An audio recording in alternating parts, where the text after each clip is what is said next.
So now we come to the top 5 reasons that I wanted to list today that perhaps could cause 2024 to have a bit of a snag.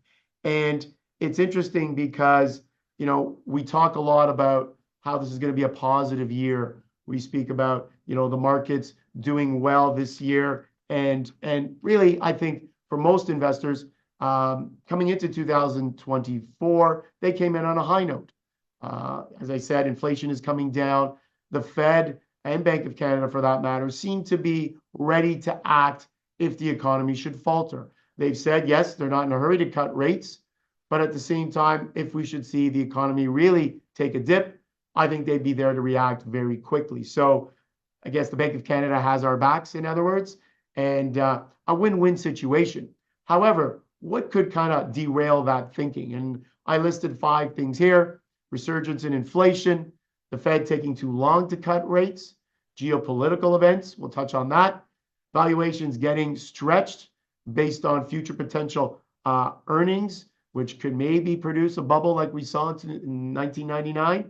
And last, Fed speak. Federal Reserve governors are always speaking, and whenever they speak, they tend to move markets. So wanted to get into each one of these just briefly. First one, what could derail the markets in 2024? Well, if we saw a resurgence in inflation. And what would a resurgence in inflation cause? Well, they would cause interest rates to move higher. And we have a couple of charts, one on the US 10-year, and this is a 1-month chart.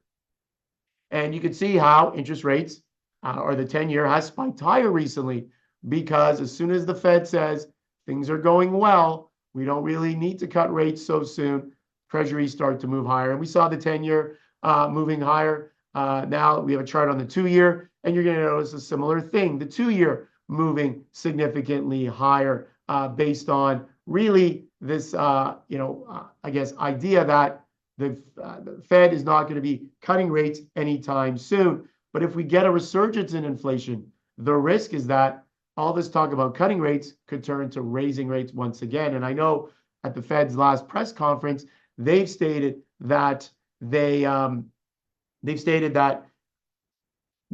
increases are not off the table.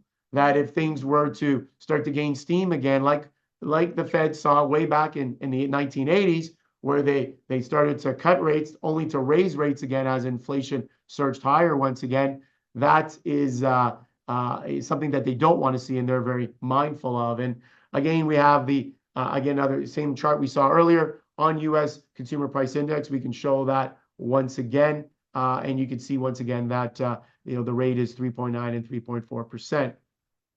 Second reason why economy could hit a bit of a snag this year is perhaps the Fed taking too long to cut rates. So the kind of the opposite side of things.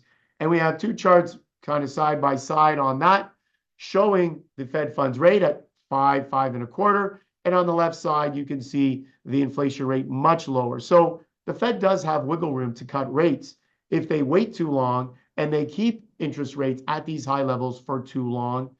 That could derail things, because that could really slow down this economy in the United States. And obviously, if the economy in the US slows down, well, you can guess that the economy in Canada will slow down with it. So the Fed is kind of walking on eggshells, walking a bit of a tightrope. They don't want to cut too soon, but they don't want to cut too late as well.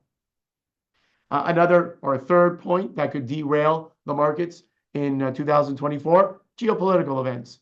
Obviously, we've seen and heard of what's going on in the Middle East, Ukraine, and recently what's going on. And we've shown this it's not really a chart, it's more of a picture of what's going on with the supply chain.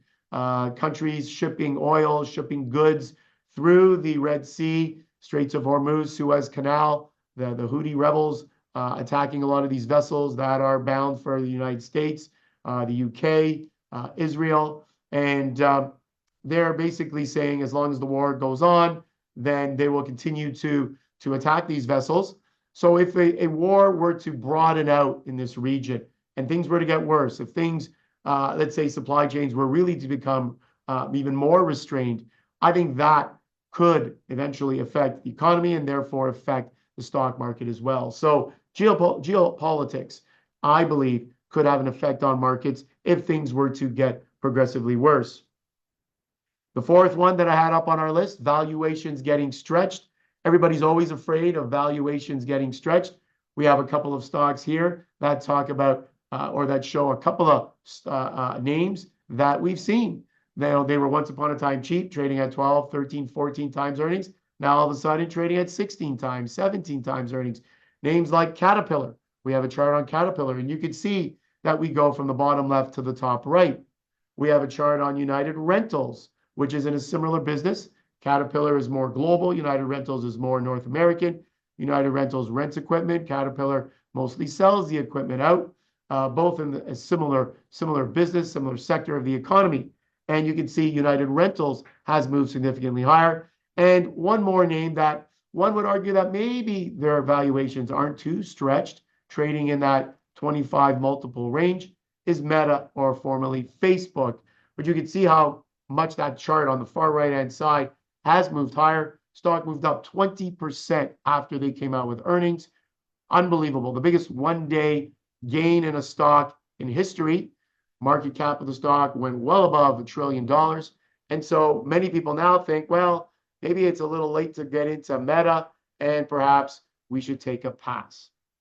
So valuations get stretched, and individual investors find things hard to buy. I think that could bring down the stock market and prevent it from moving higher. Lastly, as I mentioned, Fed speak. And we have a few quotes from the Federal Reserve here to show you. One from, actually two from Jerome Powell. We can put those up. Jerome Powell said recently, we're not looking for better data, but we're looking for continuation of good data that we're getting. We just need to see more. So they want to see more good data, meaning inflation coming down before they lower interest rates. He also said in a 60 Minutes interview, which aired last Sunday, we have strong economy. Growth is going on a solid pace. The labor market is strong, 3.7% unemployment, still near all-time lows. With the economy strong like that, we feel we can approach the question of when to begin reducing interest rates carefully. And we want to see more evidence that inflation is moving sustainably down to 2%. So again, they're talking about being cautious, at least Jerome Powell was. And our third quote from Loretta Mester, the head of the Cleveland Fed, and she also, again, reiterates this, we're not in a hurry to move interest rates lower. We want to continuously, or we want to see more and more data showing that inflation is approaching our 2% target. So Fed speak, I think if it becomes a little more aggressive, a little more hawkish, that could also, unfortunately, put a bit of a snag into what we are predicting for 2024. So overall, I don't think that these 5 things are going to happen, that they are the base case.